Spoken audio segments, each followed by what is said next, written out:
If the early universe was filled with this type of self-repelling matter, everything would be pushing against everything else, and that would account for the sudden expansion of the universe.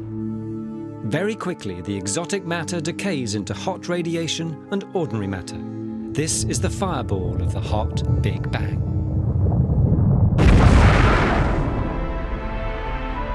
The universe is born.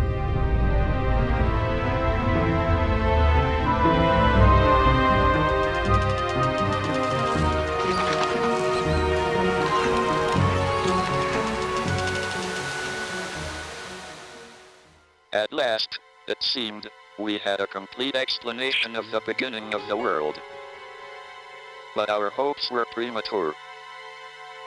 Inflation theory provided a nice mechanism for driving the expansion of the universe, but it also raised a new problem. Early inflation theory suggested what the universe would look like. It would be completely smooth.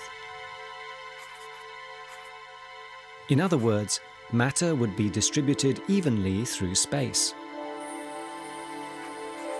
That may sound sensible enough, but that's not at all what the universe is really like. It happens to be made up of the clumps of matter we call galaxies.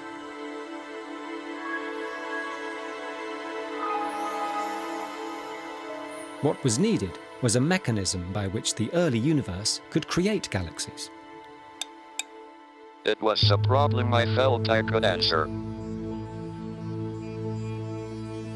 My colleague Gary Gibbons and I had earlier proposed that an inflating universe would contain little thermal fluctuations, which would be blown up as the universe expanded.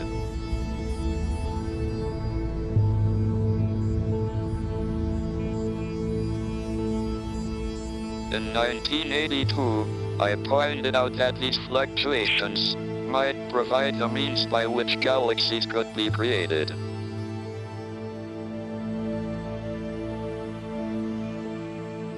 It was a satisfying theory, and if true, it would be the last piece of the jigsaw, the missing link between the birth of the universe and the world we see today. But were we right?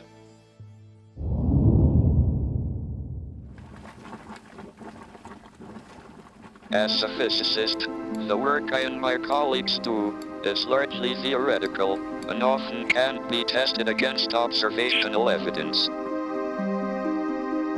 But 20 years after we came up with our prediction, physical evidence appeared.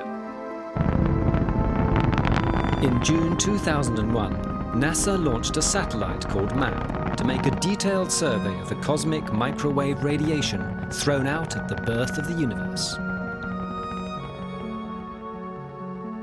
If the thermal ripples we suggested really did exist, they would show up in the images produced by the satellite.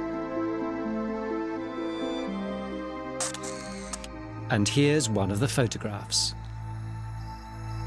Astonishing as it may seem, this is our earliest view of the universe, showing it as it was over 13 billion years ago.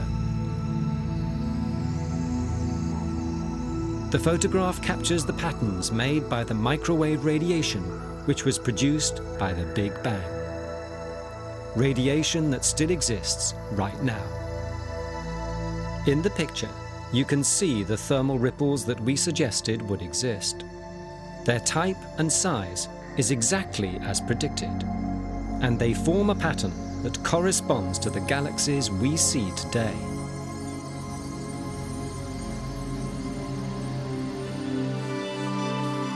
The theory had been confirmed. The last piece of the puzzle had fallen into place.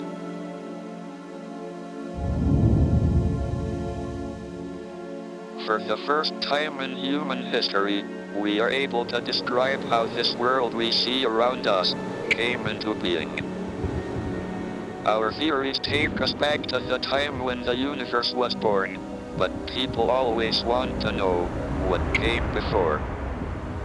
There have been various ideas, but for me, the most attractive is that the universe was spontaneously created out of absolutely nothing.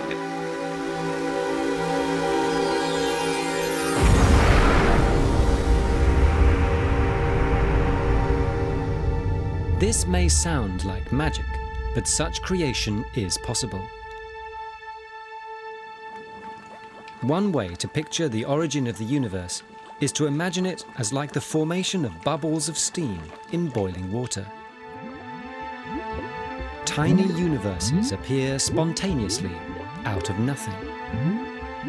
Most of the universes collapse to nothing, but a few, like ours, will continue to expand and will form galaxies and stars, and maybe beings like us.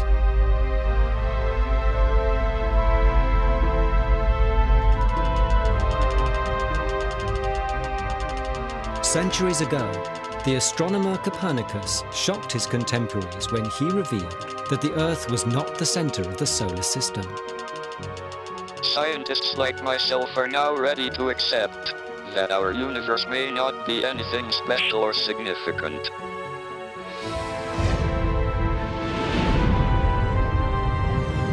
Except, of course, the way that it is constructed has led after 14 billion years to so-called intelligent beings who can ask the question, why is the universe the way it is? The answer is that if the universe were more than slightly different, no one would be around to ask the question.